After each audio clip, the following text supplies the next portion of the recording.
Hi mga kasari, welcome back to my channel, and for today's video mga kasari, pag-uusapan natin yung mga pampaswerte na pwede natin gawin sa ating tindahan, lalo na't ngayon nagtutumal, ayan, walang benta, walang customer. So kung gusto mong malaman, just keep on watching, at kung hindi ka pa nakapag-subscribe sa aking YouTube channel, please subscribe and click the notification bell para laging updated sa mga videos na share ko.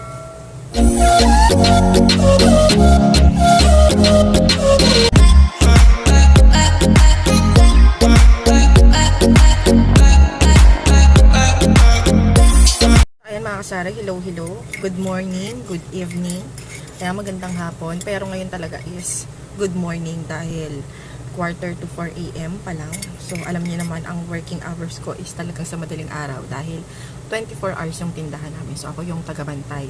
Pero nakaidlip naman ako kanina kasi hindi ko talaga kayang magbantay kanina, kagabi. So sabi ko sa asawa ko is paidlipin niya lang ako, so nagising ako ng 1 AM. Ayan. So ayan, nagkakape ako ngayon. So ngayon mga kasaris, pag-uusapan natin yung mga pampaswerte na pwede natin gawin sa ating tindahan.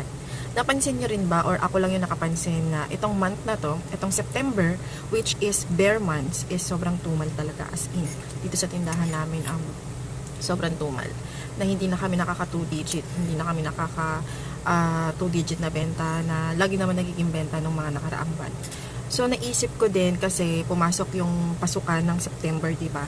So ganoon naman yun, kapag pasukan talaga, syempre gumastos yung mga tao, nagbilihan ng mga school supplies, nandun talaga yung pagtitipid nila the next month. So ayun nga, instead na August, diba, ayun yung sinasabi nilang ghost month, pero parang nalipat na siya sa September. Ayan, so ewan ko lang kung nararanasan nyo din, pero dito sa tindahan namin is super tumal.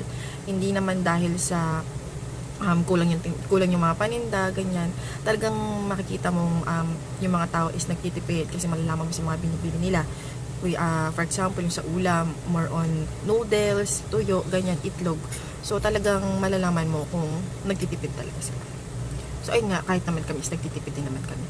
So ayan, dahil nga tumal month, so pag-usapan natin yung pwede nating ilagay sa ating sari-sari store para maging swerte or pumasok yung benta sa ating tindahan.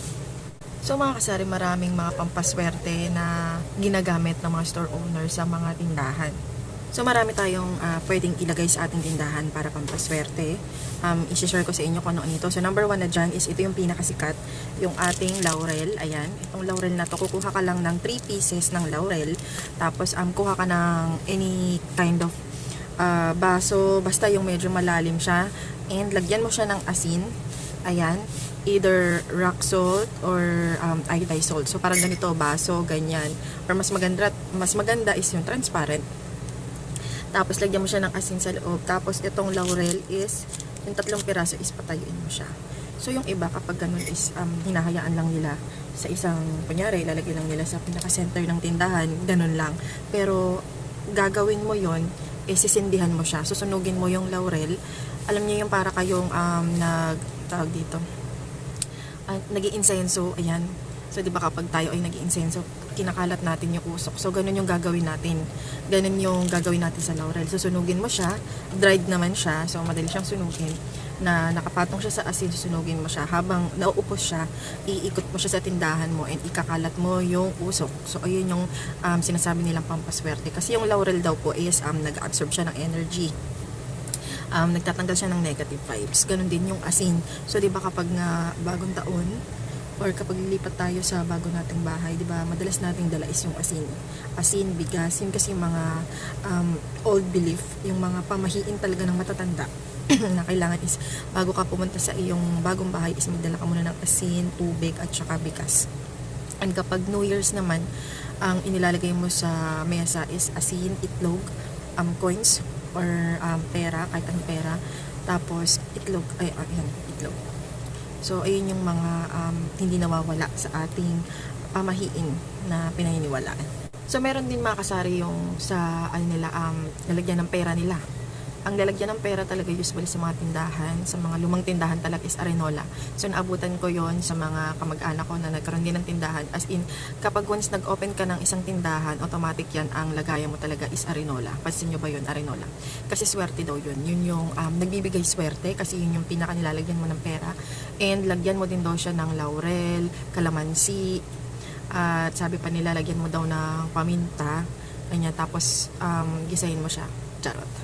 Hindi, yun talaga. Maglalagay ka dun sa arenola ng laurel, kalamansi, and asin. So, sa maghapon, ayan, parang yun yung mag-a-attract ng benta sa'yo ng customer. Actually, mga kasari, marami pa yan. Sobrang daming pampaswerte na pwede nating ilagay sa ating business, sa ating tindahan. Pero ako, based on my experience, hindi na ako gumagamit ng ganun. Disclaimer lang, so iba't iba naman tayo ng paniniwala. Merong gumagamit ng ganun, mas preferred na gumamit ng ganun. Pero ako, naniniwala kasi ako na ang swerte is, for me, walang swerte. Ayan, marami magre-react dyan. Pero sa akin lang naman to. For me is walang swerte. Depende pa rin yan sa kasipagan mo. And naniniwala ako na yung magandang bagay na nangyayari sa buhay natin is nanggagaling talaga yan kay Lord. So, ang siguro sabihin natin na ginagawa ko talaga, pinaka daily routine ko para pumasok yung good blessings, ayan, yung mga blessings sa ating business is number 1 dyan, magdasal. Pray muna tayo bago tayo mag-open ng tindahan, bago tayo magsimula. Syempre, ipagpasalamat natin kung ano yung mga naibigay ni Lord, yung mga ibibigay niya pa, ganyan. So, ipagpasalamat na natin yun. So, ayun yung pinaka-lucky charm ko talaga is prayers.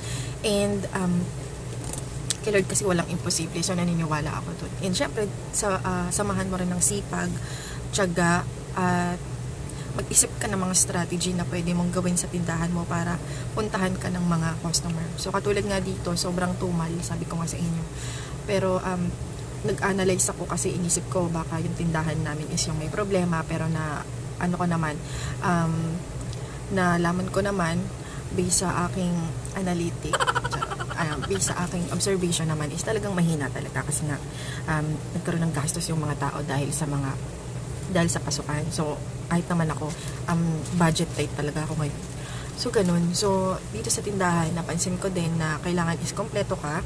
Kapag may bumibili kasi na isa lang is wala ka, yun kasi yung, for example, ang nauna niyang bilihin is yung wala ka. So, the rest ng bibilihin niya is hindi niya nabibilihin sa'yo. So, bakit pa siya magpapakapagod, diba? So, doon na siya sa tindahan na mas kompleto. So, ayun, ang advice ko is maganda talaga na kompleto yung ating tindahan. And, syempre dapat maganda yung vicinity natin. Ibig ko sabihin yung display natin laging maayos, laging nakikita, visible sa ating mga customer para mas puntahan tayo ng customer. So yun nga mga kasari, itong mga pampaswerte is kanya-kanya naman tayong paniniwala. So ako is siguro mas naniniwala pa rin ako kay Lord. Ayan, na siya kasi yung pinaniniwalaan ko na nagbibigay sa amin ng blessings araw-araw. So siya yung pinaka-lucky charm ko. And doon naman sa kaha namin, nakita nyo naman, yung kaha ko is talagang bumili pa ako sa Shopee, as in super tagal na nito itong kaha na to. So hindi ako gumamit ng arenola kasi although okay naman siya, andun lahat, kaya lang ang disadvantage nun nagkakahalo-halo. So mas maganda talaga yung separate yung mga 50s, 20, ganyan. So bumili ako talaga ng kaha.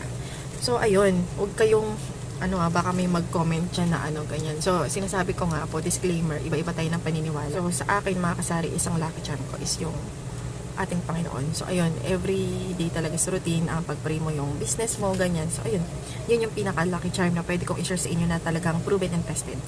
So, yun nga mga kasari, ang sharing ko for today. Sana may natutunan kayo. Ayan, try nyo rin gawin yung ginagawa ko, daily routine. Talagang nakakatulong yun ng sobra. So, kahit wala yung mga sinasabi ko na mga laurel, ganyan, asin, kay Lord lang ang hingan nyo ng tulong araw-araw na bigyan kayo ng magandang benta. Talagang proven and tested yan. And, kung sakali naman na wala talagang benta, so ayun, sabi nga nila, try and try. Next day is another day, ganyan. So, meron talagang times na matumal, meron talagang times na para ka talagang Christmas season. So, gano'n naman yun. So, ayan lang. Sipag-tiyaga lang. Lagi. So, yun naman sa mga hindi pa nakapag-subscribe sa aking YouTube channel, please subscribe and click the notification bell para lagi kang updated sa mga videos na isi-share.